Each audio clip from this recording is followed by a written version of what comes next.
IKAPI Ambon gelar FGD, dorong penguatan pasar tradisional di tengah gempuran retail modern.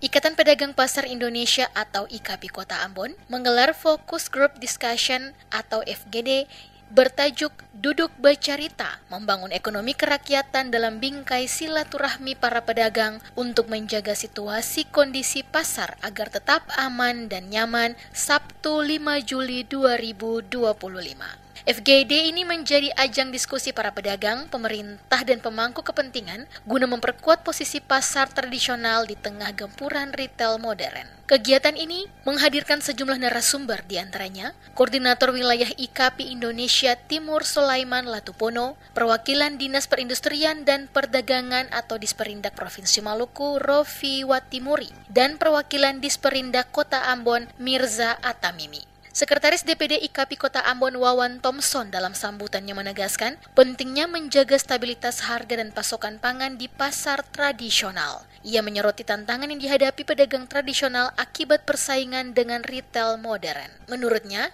banyak pedagang masih menghadapi keterbatasan modal, jangkauan pasar, serta belum optimal memanfaatkan teknologi digital. Karena itu, ia mendorong pedagang untuk beradaptasi melalui peningkatan pelayanan, pemanfaatan teknologi dalam pemasaran dan transaksi, serta fokus pada produk lokal berkualitas. Ketua DPD IKAPI Kota Ambon Azhar Ohorela juga menekankan pentingnya modernisasi pasar tradisional termasuk peningkatan fasilitas dan dukungan kebijakan pemerintah. Dalam forum tersebut, IKAPI menyoroti persoalan keamanan dan praktik pungutan liar di Pasar Mardika dan Pasar Batu Merah. Mereka menilai pungli tersebut mengganggu kenyamanan pedagang dan menciptakan ketidakpastian hukum. Ohorela juga menyinggung dampak penertiban Pasar Mardika oleh pemerintah Kota Ambon yang menyebabkan sekitar 2.000 dari total 5.700 pedagang hengkang keluar daerah. Kondisi ini dinilai berdampak terhadap penurunan pendapatan asli daerah atau PAD.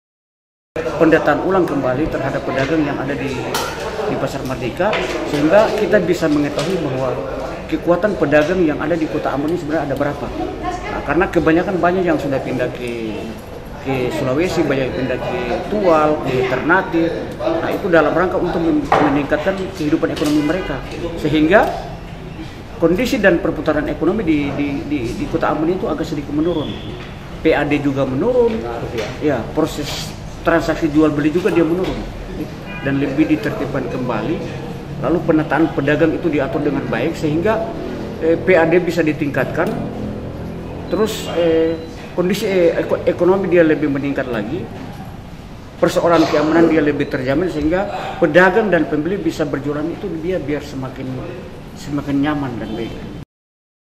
Keluhan juga datang dari Aisyah, salah satu pedagang di Pasar Mardika Baru. Ia mempertanyakan pengelolaan pasar yang dinilai tidak adil karena memasukkan 632 pedagang yang sebelumnya tidak terdaftar, sementara 1.200 pedagang yang sudah lebih dulu mendaftar justru tidak semuanya terakomodir. Ia juga menyoroti kondisi lapak yang sempit dan tidak layak, serta kenaikan tarif retribusi dari Rp13.000 menjadi Rp133.000 per bulan yang dinilai memberatkan. Aisyah berharap pemerintah Provinsi Maluku dan Kota Ambon lebih memperhatikan kondisi pedagang dan menata ulang kebijakan pengelolaan pasar agar lebih berpihak kepada pelaku usaha kecil.